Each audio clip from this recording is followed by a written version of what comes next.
नमस्कार दोस्तों, स्वागत है आपका बीआरएच फैक्ट में। तो दोस्तों, भारत का कद पूरी दुनिया में दिन ब दिन बढ़ता जा रहा है और ऐसे कुछ देश हैं जो नहीं चाहते कि भारत पूरी दुनिया में अपनी छाप छोड़ सके और भारत को परेशान करने के लिए कोई न कोई हरकत करने की कोशिश करते रहते हैं। लेकिन हमारी तीनों ही सेनाएं मुंह तोड़ जवाब देने के लिए सक्षम हैं। फिर भी भारत अपनी तीनों सेनाओं को मजबूत करने के लिए नए नए हथियारों को बना रहा है और जिन हथियारों को अभी बनाने में समय लग रहा है उन हथियारों को हम अपने मित्र देशों से खरीद भी रहे हैं और इसके साथ भारत अपनी विदेश नीतियों पर भी काम कर रहा है जिससे हम दूसरे देशों से अपनी बात मनवाने में कामयाब हो सके। और दोस्तों, भारत अपनी विदेश नीति को बैलेंस रखने के लिए एक साथ अमेरिका और रूस दोनों को साधने में जुटा है। यही कारण है कि भारत ने रूस और अमेरिका दोनों से मिसाइल सिस्टम खरीदने के लिए विचार कर रहा है और इन दोनों देशों से मिसाइल सिस्टम खरीदने की लागत करीब 20 करोड़ डॉलर है। इनमें रूस की कैलिबर क्रूज मिसाइल के अलावा अमेरिका की हार्पून मिसाइल शामिल है। और दोस्तों, इन मिसाइल सिस्टम को खास तौर पर भारतीय नौसेना के लिए खरीदा जा रहा है। और आपको तो पता ही होगा, रूस और अमेरिका यूक्रेन को लेकर एक दूसरे के खिलाफ खड़े हैं और भारत मैक्सिमम रूप से रूसी हथियार प्रणालियों का उपयोग करता रहता है। लेकिन दोस्तों, पिछले 20 सालों में अमेरिका और फ्रांस से बड़े पैमाने पर खरीद के साथ अपने हथियार अधिग्रहण में विविधता लाया है। और दोस्तों, अब एक खबर निकल कर आ रही है कि भारत बहुत ही जल्द रूस से भारतीय नौसेना के लिए 20 क्लब एंटीशिप क्रूज मिसाइल खरीदने की तैयारी में है और इस मिसाइल को कैलिबर क्रूज मिसाइल के नाम से भी जाना जाता है। इस डील की कुल लागत 120 मिलियन डॉलर होने का अनुमान है। दोस्तों, नौसेना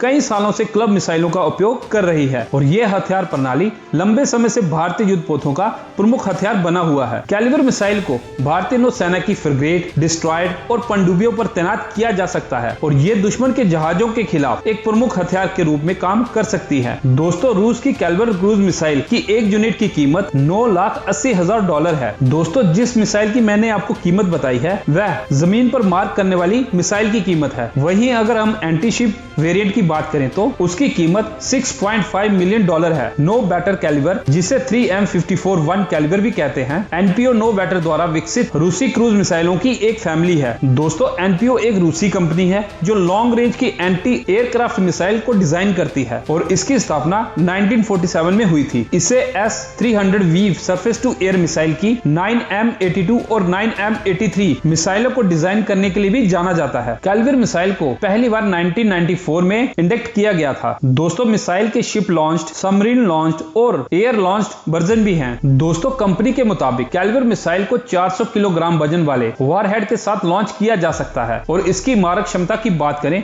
तो ये 300 किलोमीटर तक मार्क कर सकती है। क्लब एंटीशिप क्रूज मिसाइल के दो वेरिएंट हैं, पहला सुपरसोनिक और दूसरा सबसोनिक। सुपरसोनिक वेरिएंट वर्जन में लक्ष्य को भेदने के लिए मिसाइल बहुत ही ज्यादा स्पीड से उड़ान भरती है और अपनी हाई स्पीड के कारण उस लक्ष्य को भेद देती है। और दोस्तों, जबकि सबसोनिक पहली सुपरसोनिक मिसाइल की तुलना में ज्यादा दूर तक हमला कर सकती है, यानी कि इस मिसाइल की रेंज सुपरसोनिक मिसाइल से ज्यादा होती है। और दोस्तों, अगर हम भारत की बात करें कि भारत के पास कौन कौन सी एंटीशिप मिसाइल्स हैं, तो मैं आपकी जानकारी के लिए बता दूं कि भारतीय नौसेना पहले ही ब्रह्मोस सुपरसोनिक एंटीशिप और लैंड अटैक मिसाइल सिस्टम का इस्तेमाल करती है। कैलिबर क्रूज मिसाइल ब्रह्मोस के अलावा एक एंटीशिप हथियार होगी और ब्रह्मोस मिसाइल की मारक क्षमता 290 किलोमीटर से अधिक है और क्लब एंटीशिप क्रूज मिसाइल को रूसी कंपनी एनपीओ नो बैटर ने विकसित किया है। क्लब एंटी क्रूज मिसाइल को जहाज, पनडुब्बी और विमान से लॉन्च किया जा सकता है। इसे एंटी सबमरीन वारफेयर, दुश्मन के युद्धपोतों के खिलाफ और जमीन पर दुश्मन के लक्ष्यों पर हमला करने के लिए इस्तेमाल किया जा सकता है। तो दोस्तों, आपका क्या कहना है कि भारत को ये मिसाइल रूस से लेनी चाहिए या नहीं?